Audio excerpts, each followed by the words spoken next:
Sometimes the best stories in golf aren't found on tour. You'll find them at the back of the range. And here's your host, Ben Adelberg. And thank you again for joining me here at the Back of the Range Golf Podcast. I am your host, Ben Adelberg, and this is episode 8. We cannot thank Mitch Phillips enough for the voiceover work that he does for us here each and every week, but we're going to keep doing so anyway. So please check him out at mpvoice.com. As always, we appreciate his support and for making us sound better than we really are. You're probably listening through Apple Podcasts right now, so do us a favor, leave a review, and share this podcast with your friends. The more people that know about the Back of the Range, the better. And you can also listen to this podcast on Stitcher or Google Play or Overcast. And if you listen to podcasts someplace else and you'd like me to post the episodes on a different podcast client, let me know. Shoot me an email, ben@thebackoftherange.com. I'll see what I can do about making these episodes accessible everywhere that's convenient to our listeners. Also, we are on Instagram. You can find us at The Back of the Range Podcast. This is the best place to get the latest information on the podcast.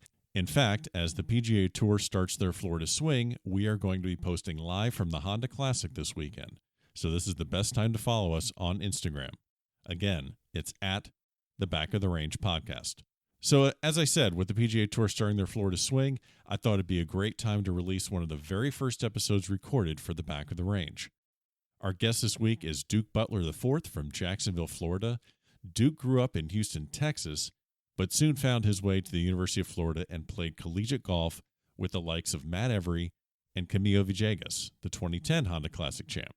He participated in several USGA events and shared some great stories about those experiences.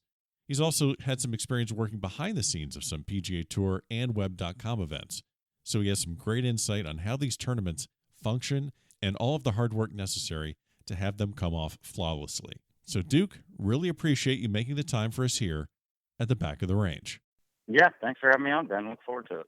So you have a really unique beginning in the game of golf, and a lot of that, I would say, has to do with your father. Now, you grew up in Houston, Texas. Give me an idea, just, not only your experience growing up and playing junior golf in Texas, but how yours was a little bit different than just the average rugrat playing golf. Yeah, most definitely. My father, when I was a kid, was the tournament director of the Houston Open. So I had a unique opportunity to be around a lot of the PGA Tour players when I was a kid growing up. And, here's a small example. I remember going to a Little League baseball game on, let's say it was like Wednesday of the Houston Open week. And my mom and I stopped in Whataburger to get a little bite to eat before the game. And King Stewart sees my mom, says hello, comes over and sits down and eats with us. A lot of funny little things like that aren't very normal. But I've known it since a young age. My father had the title of tournament director. They'd always give me a little badge. It said Little Duke, Little Tournament Director, and I've just kind of been surrounded by it my entire life to date. So you kind of had the run of the joint at the Houston Open. Did the All Access ever get you into a little bit of trouble, just maybe overstepping your bounds just a little bit as the little tournament director? No, I think I was too young and to know better. So I was going out and watching my favorite player, and we lived right on TPC at the Woodlands. And here's a good one. I got a dog for Christmas one year. I don't remember how old I was, probably 8 or 9. So it would have been like around 89, 90. And we only had the dog for about a year and a half. One year during the tournament, it was in the backyard barking way too much. And I think the story goes something like this. In the player locker room, Seve Ballesteros was complaining about some dog barking by 15 green and 16 tee. Turns out it was the tournament director's son's dog, so the dog did not stick around for too much longer after that. I still don't quite know the full story there, but maybe one day I'll figure it out. So you're saying the dog got a lifetime exemption to puppy mill down the street, and yeah, something like that. Yeah, you don't hear that one all the time. So your dad, just obviously you're the fourth, so your father would be the third, because I'm obviously a math major, and he's a 1986 inductee into the Texas Golf Hall of Fame, and 1969 he's on the Southwest Conference championship team at Texas A&M. Did that pretty much make your decision or lead you down the road to where you're going to go to college?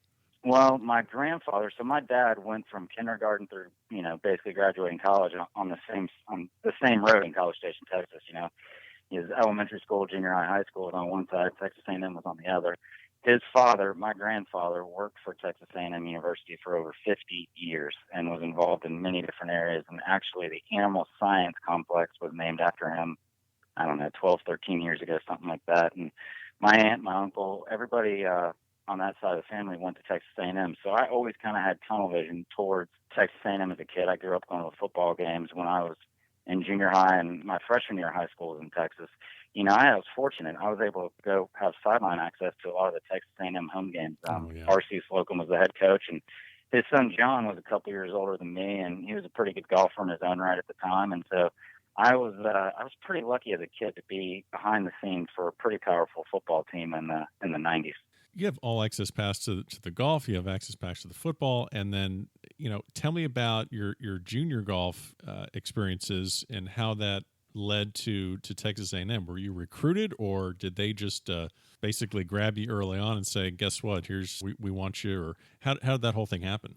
Yeah, I'll try to make it as concise as possible. So the first 14 years of my life, I grew up in Texas. The summer of, I guess it was 96. Unfortunately, my mother passed away, and my dad had been living in Florida working for the PGA Tour for a couple of years at that point. So I transitioned between freshman and sophomore year from College Station, Texas to Jacksonville, Ponte Vedra, Florida. And so when I was getting, sophomore, junior, senior years of high school, I kind of became attached to the Florida Gators a little bit. They had Steve Spurrier, and I went to golf camp one year, I think, even before I moved to Florida. And I remember one thing, Buddy Alexander he had to leave early because he had qualified for the U.S. Open. So I thought that was pretty unique. Yeah. The coach has to take off from golf camp to go play in the U.S. Open at Oakmont, I believe it was. But I was kind of always dead set on going to A&M. I visited 5 or 6 other schools, but I carried a maroon golf bag in junior golf. I had Aggie head covers. Like, everybody kind of knew where I was going to go. And sure enough, even looking at a few other schools, and I had offers from other places, but I was always kind of dead set on going to Texas A&M, and that's what I did. And after I got there, to make things simple, it was too familiar, if that makes sense. Like, I grew up on the campus going to all those football games. Golf team was good, not great. We were playing the same courses I kind of grew up playing, but I'd only been removed for a couple of years and was driving the same roads I'd been driving as I was a kid. So it felt a little too familiar. I came home for Christmas and made a comment to my dad, something basically what I just explained to you. And he said, I think most kids feel that way. Give it another semester and we'll see how you feel in the summer. And, we had an okay golf team. Like I said, we missed qualifying for NCAAs by a shot or two at Karsten Creek. We played regionals. And I came home and I just kind of looked at my dad and I was like, yep, it's not the right fit. It was as a kid. I loved going to the games. I love the university. I love the school. But it feels way too familiar. I think college should feel a little different than this. And coincidentally, Florida won the national championship while I was a freshman at Texas A&M. And I knew plenty of boosters. I knew Buddy a little bit. I'd played against him in some amateur golf in the summers, whatnot, when I was 17 or 18 years old.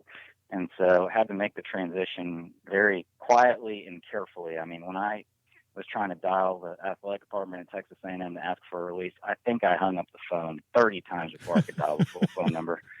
I mean, it was painful. I spoke to the guy that I had to talk to, and he was bragging about a trip to Reno and how there was snow on the mountains in the summer, and he couldn't believe it. And he was like, hey, what's up? And I was like, I think I want to be a little closer to home. I had a sister that was born the summer after I graduated high school, who's now a freshman at the University of Virginia. So I was attached. I liked it in Florida. I wasn't positive where I was going to go, but when I wrote out a list of 5 or 6 schools, Florida was at the top, and it didn't take very long to get it to happen. So I was very, very fortunate. Sounds like you had a really probably as easy a transition as you can make about living in Ponte Vedra in the Jacksonville area and just being attached to UF and getting released and getting over there. That makes total sense. What you're saying about college, you should be a little bit uncomfortable and you should have a little bit unknown. If you're driving the same streets, it just sounds like it just wasn't really anything to do with the team or your coach or it just sounds like it just wasn't a unique college experience. It's just an extension of your childhood. Yeah, pretty much. It was, that's for sure. I just wanted to feel different, and going to Florida certainly made it feel different.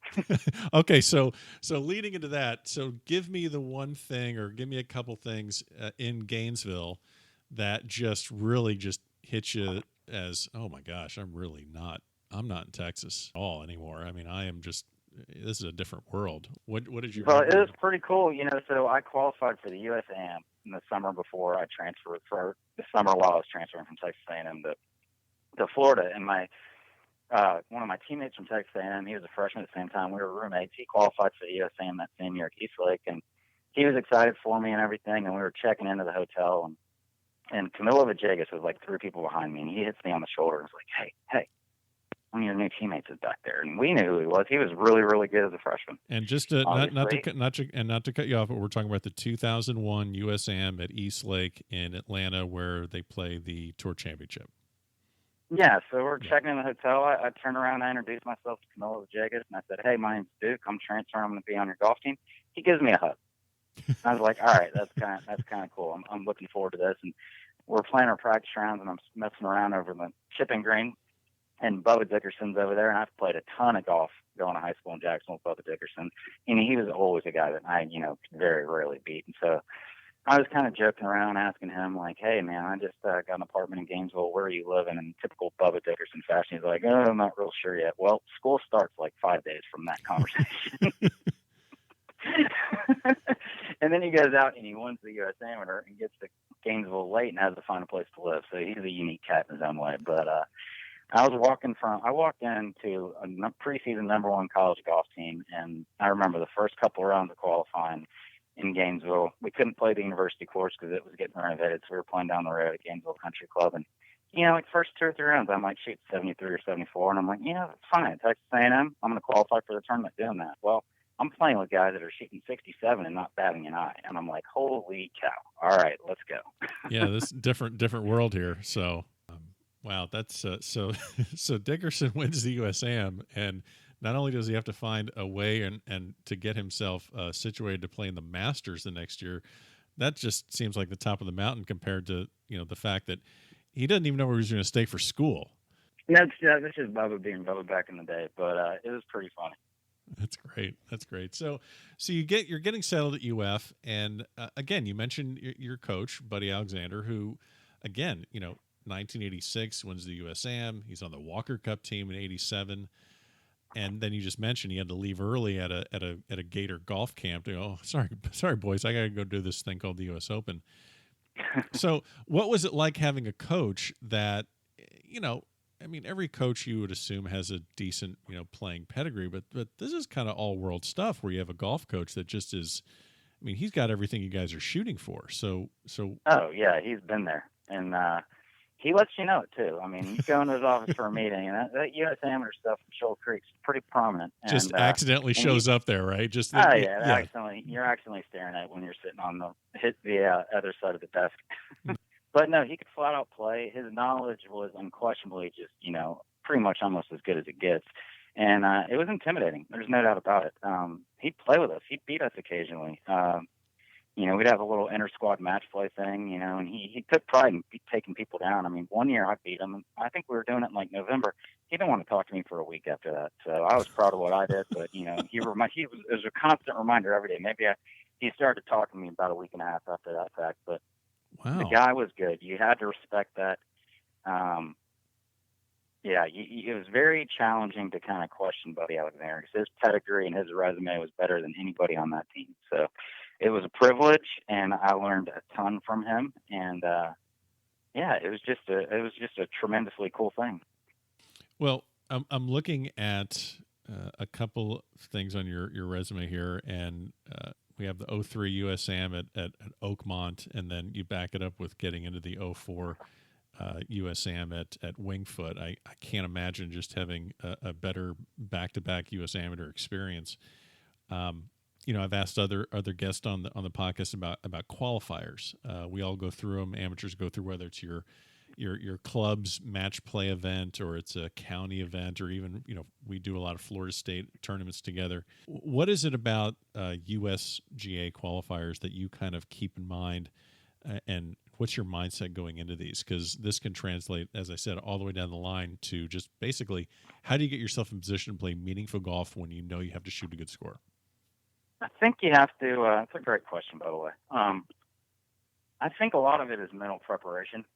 For 2001 and 2003, the U.S. Amateur qualifier was a course here in Jacksonville called Windsor Park, and when I was a junior golfer, they had an AJGA tournament there, and I played in it every year that I was eligible, and I never played well. I did not like the golf course at all.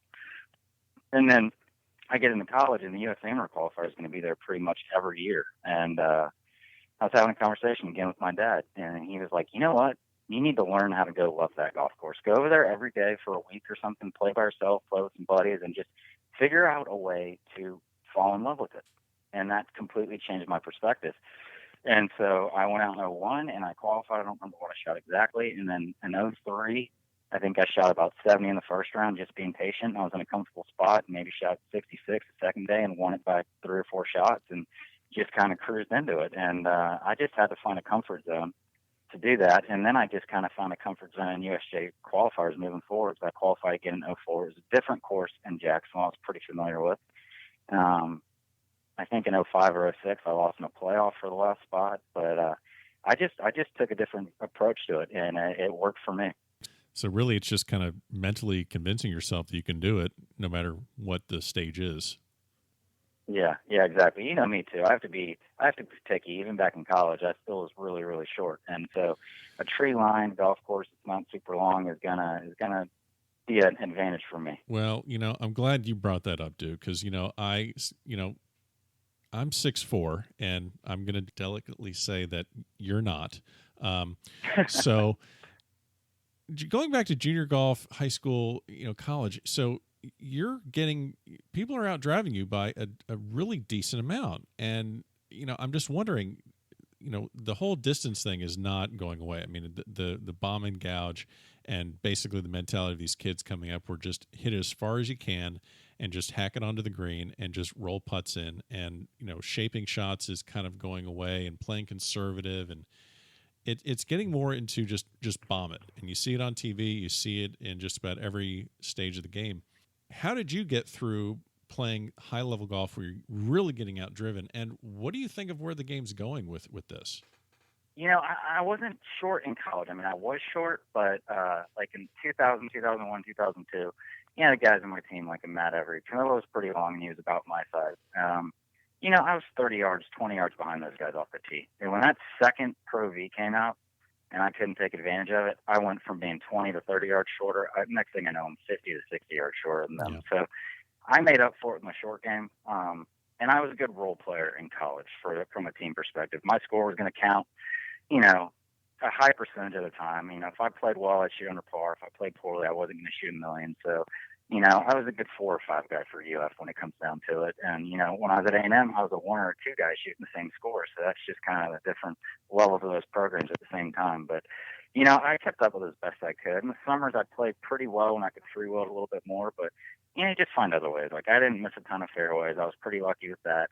I was, slightly above average putter. And if I missed a green, I had a pretty darn good short game. So I wish I still had a lot of those characteristics. But, they were nice. Don't we all?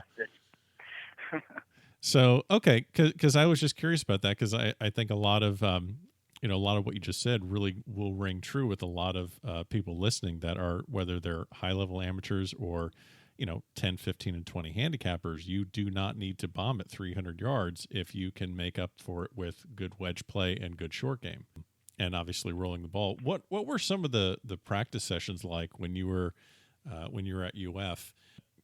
Coach Alexander really got you guys on to improve your short game, and what were those sessions like? I'm assuming at a D1 school, you're not just going out and playing every day. There's going to be different things you're doing. Yeah, Buddy loves qualifying. He loves putting us in the fire. But when we practiced, he wouldn't really regulate it too much. I would say a lot of it was just 100 yards and in, or 120 yards and in back then. We had a short game area that was awesome. It was redesigned and reopened my first year at Florida.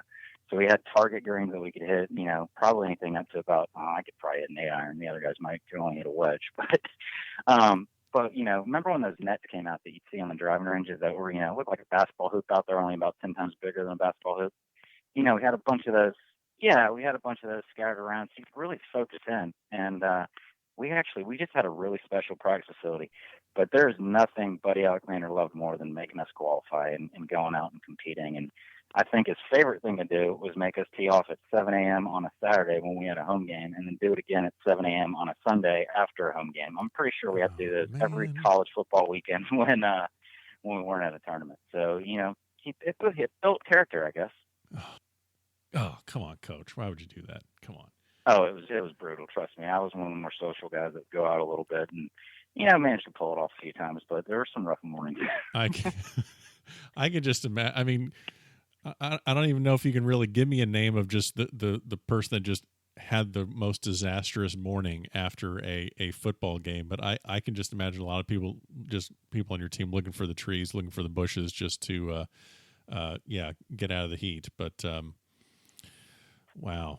Yeah, at the end of the day, we're all college kids. We're going to do what we're going to do, whether we're told to or not. And, sometimes you have to pay for it. Sometimes you could be sneaky and get away with it. There you go. I'm looking also at you mentioned the U.S. Amateur at Oakmont. So you had, I just went down the list of some of the names. I mean, you got, Haas and Billy Hurley and Harmon and Kirk and got all of these guys. But that year at Oakmont, your coach ends up getting in, obviously because he won. And then you're there. James Vargas, who's his teammate, is there. Camilo's there. Jesse Mudd's there. J.C. Deacon's there. So you have all these Gators there. Did you guys just kind of have your own, set up shop on the putting green? And, what was that experience like? Not just to go there and play in a USGA event, but you have your teammates all around you. Yeah, and it was pretty fun. And you're at Oakmont, so that doesn't stink. But there's one interesting fact about that US Amateur. There's, I think, 312 guys in the field at US Amateur. You play 2 courses before match play. There were a ton of studs in the field. Not one player shot under par at Oakmont. Wow. In 312 rounds, I don't believe a single player broke par. It was an unbelievable test of golf. But, yeah, speaking to everybody being in the field, I played Oakmont. I want to say I played Oakmont the first day, and I was in the morning wave. And number 9 is a par 5 for the members. It was converted to a par 4, and it's unique because the putting green for number 9 is also the practice putting green. It's the most gigantic putting green you ever see in your life. And it's obviously 2 big sections, and it's almost like a gigantic light bulb. And so it's uphill. I've got 5 wood into this thing, and I hit it, and I just absolutely rip it. And I'm like, oh, no, get down. And it doesn't, of course. I mean, it lands past the hole, and it rolls down into the putting green. And so here I am, like, I've got a putt. It's like, that's probably 150 feet. I don't know. It's over a ridge, down a ridge, and then some. And I'm back there reading it, and I'm looking at it from every angle I could. And all of a sudden, I hear a voice go, how's it going, Parbs? Oh, no. And that was Buddy Alexander. Oh, no. He was warming up, and he was giving me the needle just like you would. And so I just kind of laughed and shook my head. And I two-putted that son of a thing somehow. I don't know how, but I two-putted, and I actually shot a pretty good score at Oakmont, and the other course that was my demise. Well, that had to have been pretty interesting, just having just a ton of Gators there at Oakmont. Did you guys were able to at least sneak a couple beers in without Coach knowing, or was he kind of off the clock for that event? I think we all stayed out of his way pretty good. There you go. I remember. Yeah. So, and then, I'm looking also at some of these rosters that you had through your teams. And, I really came across this 03-04 roster that you have here. You have, and I'm just going down the list of just no particular order, but you have Ryan Cochran, who is Russ Cochran's son. Russ Cochran won the Senior British Open. Now he's caddying for Kenny Perry on PGA Tour Champions. So then you got Every. He's one on the tour. Stegmeyer, he's on tour. Obviously, you have Camilo. You have his brother, Manuel, who's web.com. Jesse Mudd, who's head coach at Lamar, and he was an assistant in Kentucky. Obviously, to ask, did you see this coming, and did you see all these things happening when you're in school with all these guys? What was it like just having these guys? I mean, just seeing this happen. Just did you see anything from any of these guys that might have this much of a leap into the pro ranks? Yeah, a little bit. I would be lying if I said I could have predicted it as clearly as it all happened. But sure, we were good and it was fun. And I think we won 5 or 6 regular season tournaments. We're the number 1 ranked team for most of the year. And Georgia was absolutely stacked. And I feel like at least 80% of the tournaments, they were in the field as well. So it was a ton of fun. I mean, the guys they were playing so well. We even had an assistant coach that year, Josh McCumber, who's Mark McCumber's nephew. Mm-hmm. And he had played some professionally and got pretty frustrated with it and was burnt out and came to Gainesville to try to get reignited, I guess, find that little fire inside himself. And he started playing with us on that spring. He started practicing a little bit in the fall and playing some in the spring. I think he'd hardly played any golf for about a year, just wanting to get away from it. We couldn't beat him. I mean, we were playing great golf. We were the number one team in the country. And there was a period of time where nobody on our team could beat him in qualifying. It was nuts. We were playing Timaquana Country Club in Jacksonville, getting ready for postseason golf course. And I'm riding a cart with Josh, and we make the turn. I think he's like 6 under, and I'm like, all right, this is pretty special. He makes a few more birdies. Next thing you know, it's like a pitcher throwing no hitter. I'm like walking, letting him drive the cart. I don't want to disrupt him, distract him, nothing. He shot 62 or 63. It's a course record. It might still be a course record. I don't know. But it held up for a number of years. I mean, the guy was on fire. And then, the team goes and plays in NCAAs, and he can't really practice for a couple of days. And then he gets back down to Florida and qualifies for the U.S. Open. The amount of good golf that was going on that year was it was out of this world good. It was so much fun. And a great group of guys to do it with, too.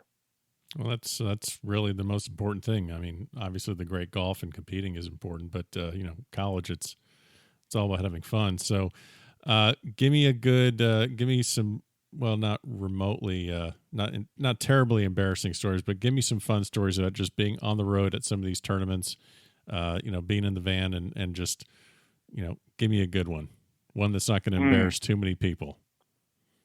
Yeah. So we played a tournament in Puerto Rico. It might've been my senior year, which is pretty cool. It was in the spring. It might've been our second tournament of the spring. And we go down there. It's my first time in Puerto Rico, and we're staying at a resort. It's pretty nice. They have a casino in there. And the guy I'm sharing a room with that week, he likes to gamble. We all kind of go down to the casino for a few minutes, a night or two on the trip. And everybody kind of knows it's going to happen. So it seems to be okay at the time. And sharing a room with Every. And so Matt loses a little bit of money in the casino. Or I don't remember how much. But, we're in college, a little bit's a lot. Sure. And like I said, somewhat nice resort. We're getting ready to leave. And I'm like, your bags have way more stuff in them than, we got here with. And he's like, yeah, I like these towels. I like these pillows. I lost some money. I'm going to make it worth my while. Okay. So he goes full Holiday Inn Express thievery on the towels. And did he take any lamps, or was it just towels? I think he was looking for anything that would fit into travel gear. Okay. Now, this is before eBay. I mean, he couldn't sell this stuff, or was he just like hawking this on campus? I think he's just taking it back to the spot. I don't know. I understand. It was pretty innocent at the time, but, just college guys being guys. Sure. He's like, I'm going to show them. They took my money. Yeah, exactly. That's going to make a dent in their budget. Yeah, this shower cap is mine. So nice. So you get done with UF. You're moving on to that the dreaded real world of adult life. What do you do after college? What's your next? What was your next step? My next step, I was going to play that summer. I knew I wasn't good enough to turn pro, and wasn't really a desire of mine. My father worked in the golf business on the PGA Tour side his whole career, and I've always wanted to head down that road. I'd kind of been trained for it since I was a kid. But I took that summer right after college, summer of 05. I was like, I'm going to go play all summer, and then I'll figure it out. I was going to go intern in Tampa in the fall with it. Was then the Chrysler Classic at Innsbruck. So I had 3 months to just kind of enjoy it, and that's what I did. And had one really good week and a couple of really good stories that happened that summer. Well, we need to get into this one. This is the 2005 U.S. Pub Links. I mean, it's just your standard USGA event because you've been doing this. You've been doing Wingfoot. You got Oakmont. You got Eastlake. This is old hat for you. So you get in. You qualify for the U.S. Pub Links. And where was the qualifier for this one? I played in a qualifier in Jacksonville. Okay, so one of your home courses. I would imagine pretty much every course in Ponte Vedra and Jacksonville you're pretty familiar with. So you qualify, you get in, you're excited, and pairings come out. And why don't you let us know who you got paired with? Yeah, so I'm in Gainesville. Pairings come out, I don't know, a couple of days before I'm going to leave to go up there. And, any college kid, I'm sleeping in. I get up, and my phone has a couple of missed calls. And so I look to see who they're from. And first one's from Matt Every. He left a voicemail. Second one is from a guy named Barry Hyde, who was the chief marketing officer of the USGA, and there were a couple others. And so my girlfriend at the time was like, "What's going on?" And I looked at her and I said, "I'm going to look it up, but I'm pretty sure the pairings just came out, and I bet I'm paired with Michelle Wee." So I listen to the voicemails and I look on the computer, and I am paired with Michelle Wee. And Matt's message is like, "I can't wait to see this. She's going to outdrive you by so much. This is going to be awesome." Every's just, we need to, I mean, has he been just the president of your fan club pretty much just your entire college career? Because it just sounds like he just loves just giving you the needle and also and stealing hotel lamps, which is a legend. Yeah, but he's an All-American. Okay, perfect. And so I look, sure enough, pairings come out, and it's pretty interesting because the way it was scheduled in the summer, she was playing the John Deere Classic in Illinois the week prior. And the Pup Links, the first two rounds of qualifying are on Monday, Tuesday. So if she'd made the cut, that had been a huge story everywhere. And then she's going to show up in Cincinnati, Ohio to tee off in the USA Republic Links. So, she missed the cut at the John Deere. I reached out to her through somebody I knew and wanted to see if she wanted to play a practice round, and that didn't turn out to happen. But we're the last tee time off Monday afternoon, right? 2 o'clock or 2:30. So I'm pretty nervous. I'm not going to lie. So I get to the first tee, and there are like 3,000 or 4,000 people there. I mean, both sides of the fairway are lined with people. So I walk over to the cooler, and I'm looking for a water. I'm looking for anything, and the cooler's empty. And so I look at somebody, and they figure out what's going on. They bring me 2 bottles of water, and I drink them in about 15 seconds. Uh-huh. And, I'm nervous. You can see it. My dad's there watching. It's pretty obvious. So it's par 5. I think I made a sloppy bogey, and I get to the second hole, and it's a par 4 kind of. You get your tee shot up over a ridge. And so I hit it pretty good. And I'm like, all right, this is going to be interesting. And so she hits one. I think it caught the top of the ridge, and mine got over. So I'm like 30 yards by her. And I'm like, all right. It's not going to be too bad. Well, she flagged it with like a 6-iron, and I barely hit the green with a 9-iron. And I'm like, man, you got to shake these nerves.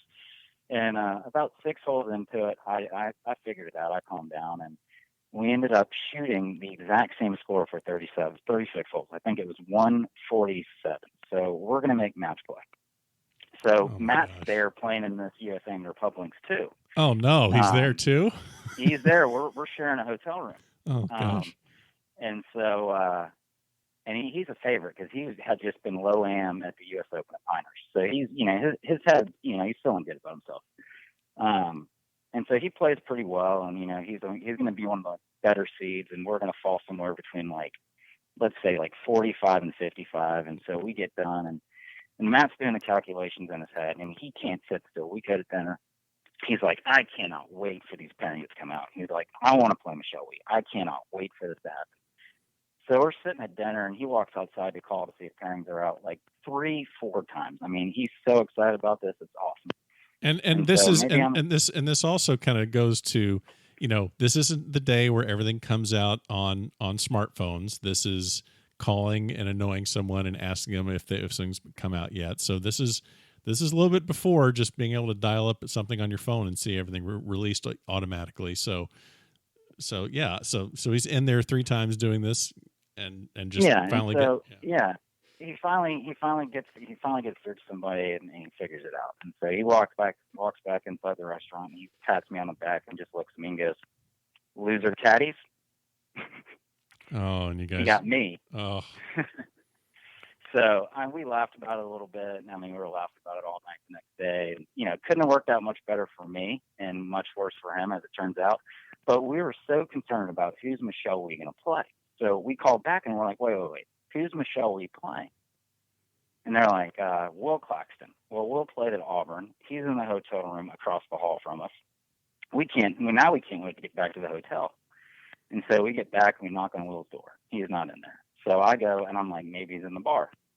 I go, and you check, and he's not. And he's outside, and Will Claxton's outside. He's smoking a cigarette. And so he just kind of looks at me and he's like, hey, man, how good is she? And I'm like, well, she's good. She impressed me beyond all belief. She works the ball both ways. Like, dude, you got your hands full. You're just putting the fear of God in him, Art. You're just enjoying that. Was Every there too, having fun with him also? Every was there too. Yeah. Oh, good. So we're there. And so we tee off in our match, Matt and I do, and we have a walking score. And so even when we're on the first hole, we're like, hey, we want to be updated. Like, every update you have about Michelle Wee and Will Claxton, let us know what's going on. So the guy does that. And I get up early on Matt. And so I play golf with Matt all the time. And I end up hanging on. I think I won maybe 2 up. It went 18 holes, but I got him. I clipped him. And Michelle Wee defeated Will. So, I mean, we're walking from the 18th green back to the clubhouse. It's like a 200-yard walk. My phone's in my golf bag. You know, it's an old flip phone. You know, it's kind of pre-text message. And so I pull my phone out, and I already have like 5 congratulatory text messages. The match has only been done for 5 minutes. And it's a group of guys. Everybody was down at the Players Amateur in Hilton Head, South Carolina. Stegmeyer, a couple of Georgia guys. They're all like, good work today, man. So they're all dialed in. So yeah, they were in a rain delay or something, and they had all eyes on what was going on between me and Matt. So it was kind of funny. So I didn't last much longer. I lost in the second round to a kid that played for Indiana. And coincidentally, to make this week even crazier, like I was like 3 down with 3 to play or something. I'm on a par 3, and I'm like, well, I might as well go right at it. And I knocked it in. Well, in the match. One more hole to, delay my death for a little while. Sure.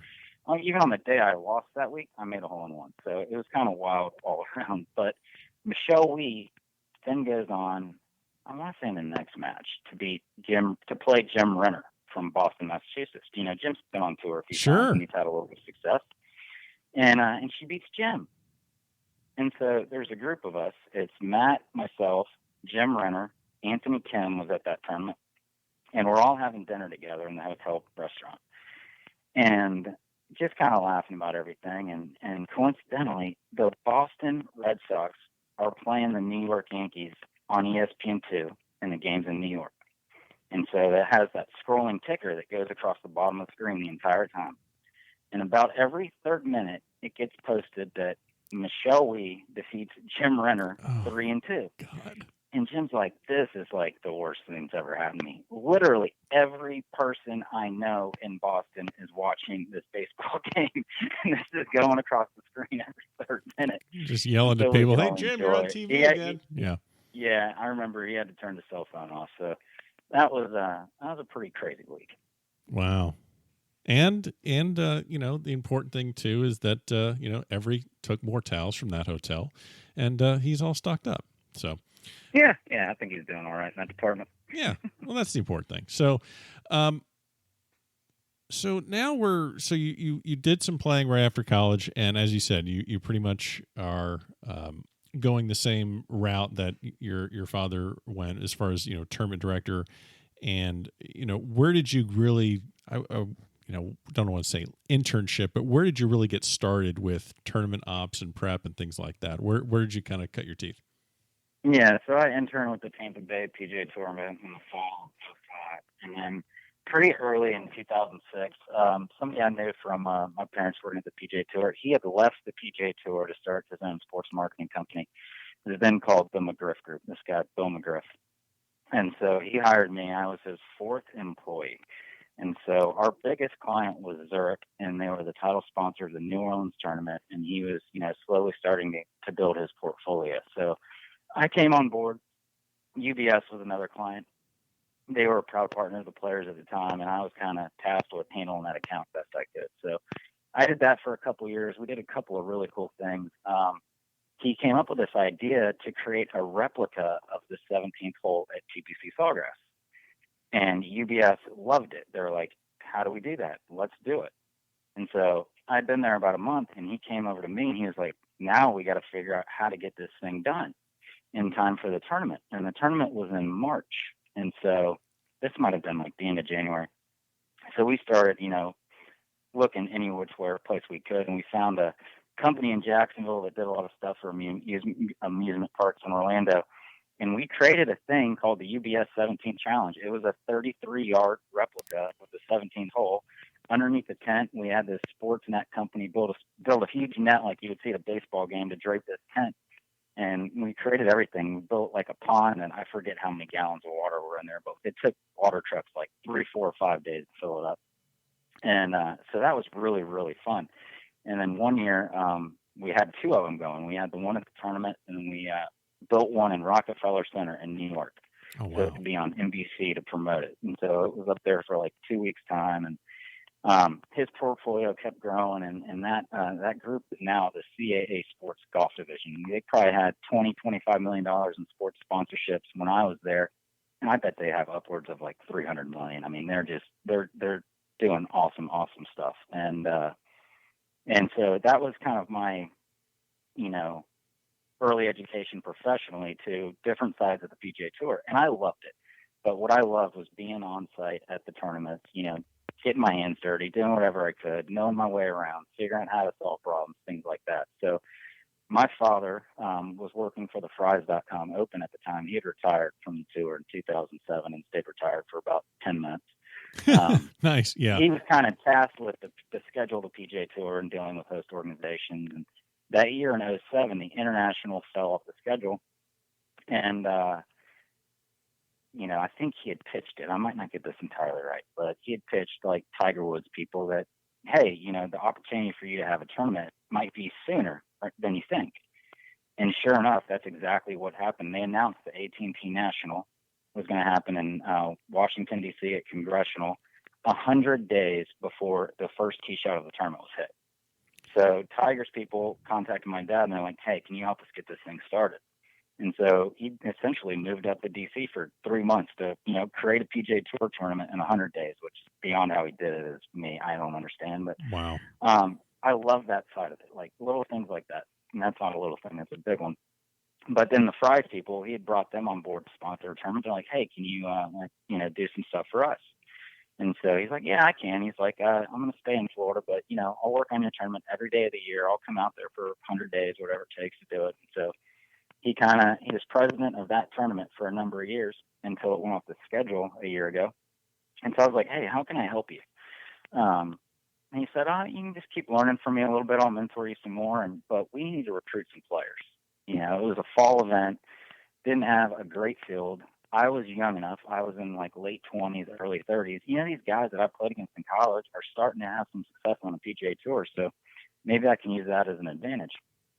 So I would go around a handful of PGA Tour events. And honestly, I started just kind of focusing on the guys that I knew, the Kevin Kisners of the world, the Matt Everys, the Camilos, people like that, I had a different reputation with. They knew I could play a little bit, which helped tremendously. So I had a comfort level of being around PGA Tour guys that I wasn't super intimidated to kind of walk up and talk to them when I was at a tournament. So we did that for a number of years, and it was fun. But, recruiting guys to PGA Tour events is a challenging task for a tournament that's, maybe has a slightly smaller purse. It doesn't have a great date on the schedule.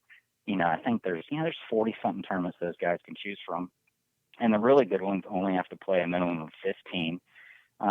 So let's I'll let you. Yeah, let me just back up 1 second here, just to kind of level set for people that are listening. So, the Fries.com, you said not the best time on the calendar. So when during the year did the Fries fall? In October. Okay, so it's in October, and this is, I'm assuming, it's before the whole wraparound season with the PGA Tour started. So it's either at the end of a season, or it's now I guess it's more of it was a kickoff. So, So again, you talk about recruiting players, and we've spoken about this previously, where the guys that are at the top, the Spieths, the Days, the Rorys, Tiger, Phil, they can play anything they want to. I mean, they have exemptions upon exemptions, and they can do what they want, and But then whenever you hear a guy win a tournament, a middle-of-the-pack PGA Tour player, or someone that maybe doesn't have 100% of full status, sure, they get the trophy, they get the money, they're going to play in the Masters next year, but almost to a T, every single one says, now I can set my schedule. Next year is set. I know what I'm going to play in. So how do you stand out, or how does any tournament stand out and attract the players? Like, what are the things that you focus on? Because that's something that I think would be really interesting to understand. How does that happen? Yeah. Well, the thing there's a couple different ways to answer that. One of the approaches that my dad took, and I'm a big believer in, is identifying the young guys. So the first year I was kind of heavily involved in the Fry's event. It was at Greyhawk. And that year my dad had given sponsored exemptions to Jamie Lovemark and Ricky Fowler. And coincidentally, there was a playoff for the tournament. It was Troy Madison, Jamie Lovemark, and Ricky Fowler, and Troy Madison won it. Yep. So you develop some goodwill with guys like that, and you hope that they continue to come back. And he did that year in and year out. He started doing that in Houston. He'd pick guys that played for the University of Houston, or people that he knew. Hey, these guys are going to have some success out here, and let's give them a little taste of it early on. So every year, that was something that we carefully looked at. Who are we going to give these exemptions to? So just off the top of my head, people that we gave them to. Let's see. Justin Thomas one year when we were out in California. Like I said, Jamie, Ricky. Let's see. Bud Colley potentially. Patrick Reed. I think we gave one to Patrick Rogers one year. Kevin Tway, guys like that. You just kind of know who these college guys are, the ones that have the pedigree. I mean, they all do these days. I mean, so many of them are so good. But basically, what story hasn't quite been written yet, and how can we help it happen? Fry's was unique in one way. They owned their own golf course, and it's super, super private. It's called the Institute.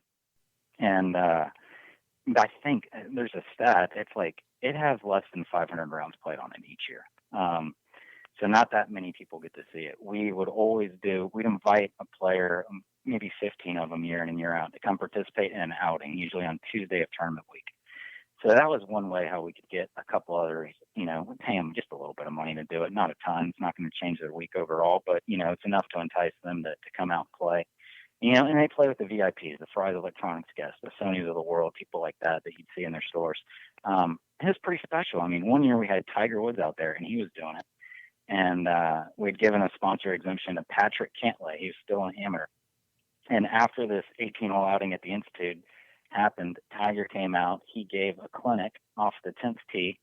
And he's like, hey, this is all about design, obviously. He's like, Patrick and Tiger are going to go play 9 holes. And if y'all want to walk with them, you can go watch. And this is when Tiger was making the comeback. I think it was 2009 or 2010. Exact years escape me off the top of my head. But that was surreal. I'm out there walking around watching Tiger Woods coming back from everything against one of the best college players in the country, and Patrick Cantlay wasn't even phased. I mean, there's about 100 people watching him. And then that was the first year you could kind of, talk to the PGA Tour about special pairings. And they paired Patrick and Tiger, and I can't remember who the third person was in that group. And I'm watching them get ready to tee off on number 1. It's live on TV. And I didn't know it at the time, but it was kind of a mechanism. But Patrick Cantlay gets behind the ball, and before he walks into it, and he just lets out a huge yawn. And I was like, wow, all right. I don't think I've ever quite seen that before. And it was a pretty cool experience overall.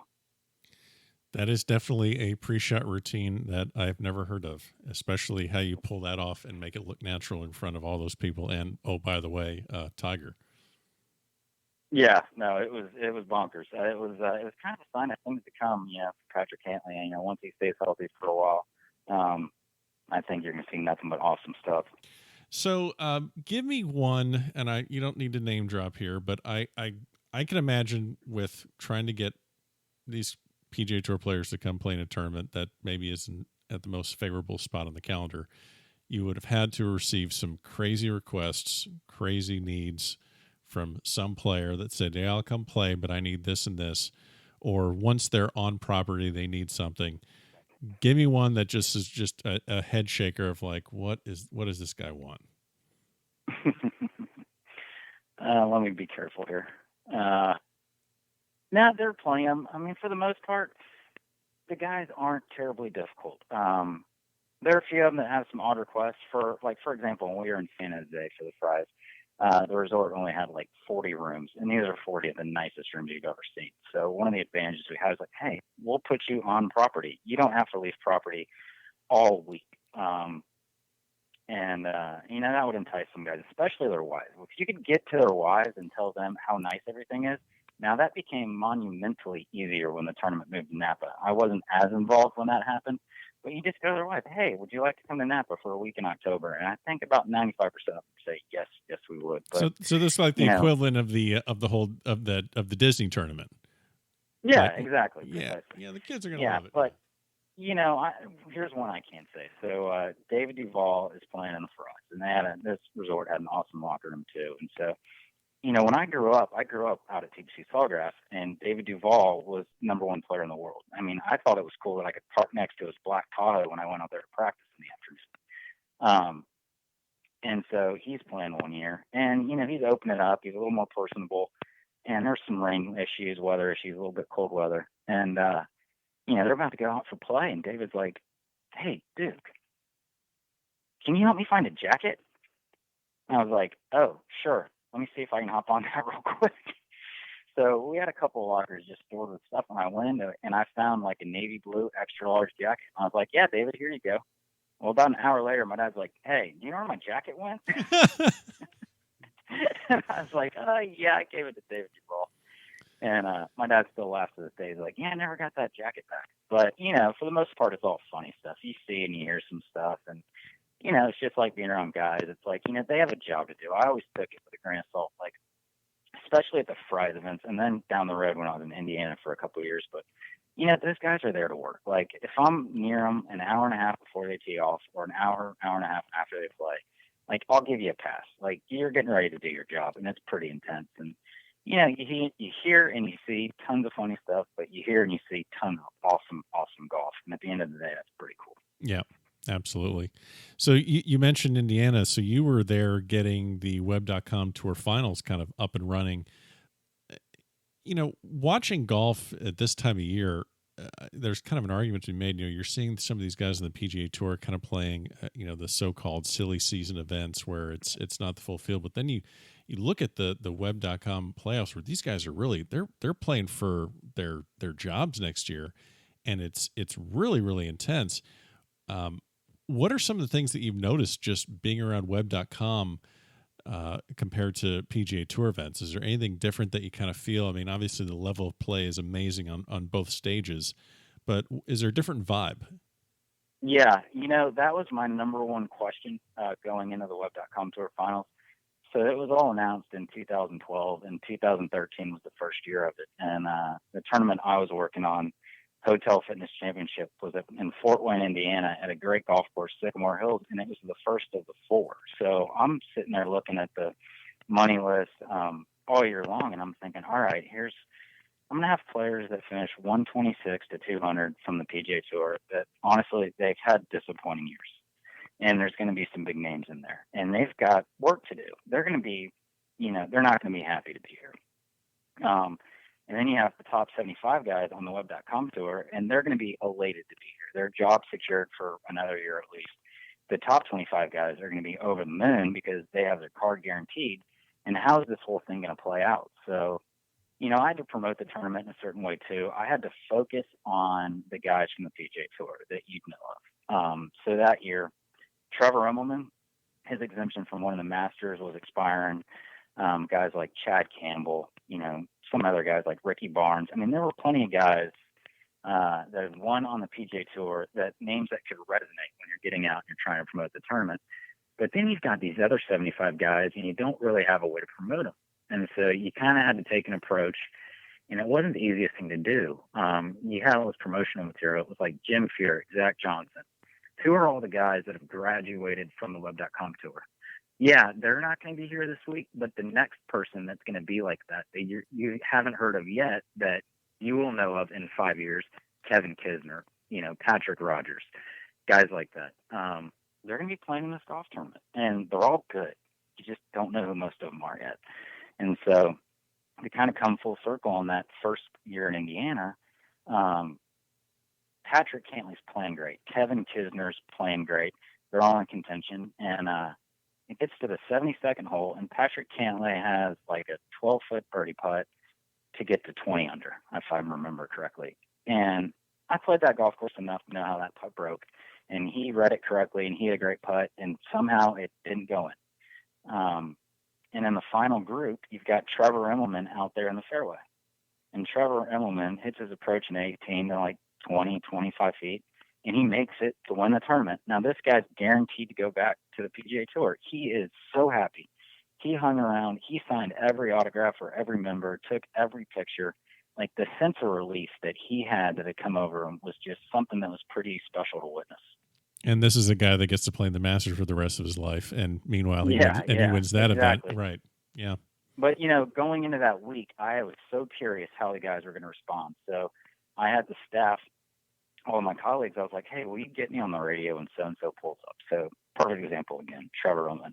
He arrives in the parking lot. I'm close enough by where I can go over to greet him. And I know Trevor a little bit he's played in the Fries a bunch, and he's been at some of the dinners that I've been invited to and he was invited to. Just a great guy. And so he's getting ready to get some stuff out of his trunk, and I go up and I shake his hand, and I'm like, hey, let me know if I can do anything for you. And he just looks me squarely in the eyes, and he's like, I appreciate it. He's like, I've got work to do. Like, he was focused. And so I was like, all right, that's cool. Chad Campbell was kind of the same. I mean, there were so many guys. I'd have to go back and look at the field list, but I feel like these guys, I mean, they're so professional about what they do 99% of the time. Like, they were there to work. Yeah. And that's what they did. Yeah, it's really fascinating to let you to have you talk about that, because we just see what it is on TV, or we say, oh, that life must be the best. You got the corporate jets and the just playing golf for a living, and I mean, it just sounds like they're going into just a grind of a corporate business meeting for about 5 hours. The only difference is that it's outside, it's televised, and they have to hit a ball and be very precise. Yeah, no, it's amazing. Like, so that first year, Kevin Kisner missed the cut the week before. Can't remember exactly where they were playing, but he came up there early, and I was putting him up in a cottage along with a couple other guys that had just been built on site at the golf club. And I had to go to a dinner the Sunday night prior to tournament week, and it was kind of a big deal dinner in Fort Wayne. I had to speak for 5 minutes, something like that. But the who's who from everybody around that area was there. And so we're at a table, it's like a 12-person table, and it's a banquet room full of them. And about halfway through it, Kisner's phone just won't stop vibrating. And I'm kind of looking at him, and I hit him on the shoulder, and I'm like, hey, what's going on? And he looks at me and starts laughing. He's like, I kind of forgot that I was already exempt for the PGA Tour next year. He'd finished in the top 25 on the web.com money list. And he had forgotten it. He was just there to get ready to play in golf tournament. So we're pretty much at the end here of the interview, which deep sigh of relief on your part, I'm sure. But we kind of have something here called just kind of the quick bucket, since we are at the back of the range, and these are just a couple random questions that I like to ask, because it's kind of telling to see what everyone's reaction is to this one. So I'm just going to throw this one out at you. You have Jack's victory at the Masters in 1986 versus, which hasn't happened yet, but if it does, Tiger's 5th green jacket. Which is the bigger victory, Tiger or Jack? That's a really good question. I'm going to give a biased answer, and that's going to be Jack's victory in 86, because when he won in 86, what was he, 46 years old? Is that right? 46 years old. Yeah, well, that's the bigger one to me, and that's, like I said, being personal, because his next start was the Houston Open. He went and took a couple of weeks off, and I think he was fishing the whole time, and he honored his commitment to my dad at the time to go play in Houston, and that was a huge, huge deal for the city of Houston. That's a biased answer, but that's a good one. So we'll definitely accept that one. So the other question I have to ask, you can give one major championship to any player in history, male, female, alive, dead. They can have never won a major, or they could have won multiple. You give one major to anyone. Who would it be? Man, I'm going to be biased again. I'm going to say Camilo Villegas. Okay. When we were in college, he was already a superstar in Colombia. And then when he got out onto the PGA Tour, TV networks in Colombia were picking up every PGA Tour event, because he was playing in them. And he's a rock star down there, and he does a ton to give back. And I think if he were to get one, the platform that would provide him with in South America would be just tremendous. Well, that's another good answer too. What I didn't ask you too much about Camilo. I mean, just give me just a freakish, just like gym rat story of him, because I mean, obviously his physical fitness and what he does to compete is pretty well known. But just give me a random one from back in the gym at UF. I'll give you one from June this year. There you go. We're take playing that. in the state amateur at the Bears Club. I love how you said we, as if I was there with you. But go ahead. I understand what you said. You and you were there in spirit. Sure. There you go. Go ahead. And so Camilo he plays in practices out there, and he lives 10 minutes down the road. So I text him about 2 weeks prior, and text goes through, and it's green, not blue. So I'm like, you know what? I waited a little too long. I bet he's down in Columbia. So, I make my normal hotel reservation, and I get done playing Bears Club in the first round, get a text from Camilo, and he's like, Doogie. That's how he always talks to me. Doogie, come out. I'm practicing. And so I'll try to stop it with the impersonation. I'm terrible at it. So I go out, and it's 3 o'clock in the afternoon. I'm pretty tired. It's 95 degrees, maybe hotter. And he's hitting balls like last week of June. So, it's hot. And we're just laughing and talking. He's hitting balls. I'm making him laugh. It's like college all over again. I'm not. I'm sitting in a cart and shit. And he's bugging me. He's like, hey, go check out your hotel. Get over to my house. And so Camilo is he's type A and he's OCD. So, he wants to do everything to perfection. And I'm kind of like in my hotel room in the solitude of it for a little bit. And I'm like, yeah, I can't check out until tomorrow, but I'll do that. And I'll come over to your house. And so this went on every day I was down there. Thursday, Friday, Saturday afternoon, we'd go out and we'd practice. And so I was just, asking him what's going on. He's like, I just got back from Columbia and I went down, didn't touch a club, rode my bike the entire time. And I'm like, all right, cool. So what did you do today? He's like, I went for a ride this morning. And I'm like, all right, you got to give me a few more details. And I'm like, how far? He's like, 80. That's 80 miles in the morning. And he's out practicing in the afternoon. And he did that every day that I was there. And it was 100 degrees outside. And he's not on a Peloton. He's riding. He's cycling around Palm Beach. So I get over to his house. And he's OCD about this. He's got a bike room. If we had a club room and we knew how to tinker, we'd be in there all the time. Well, that's how he is with these bikes.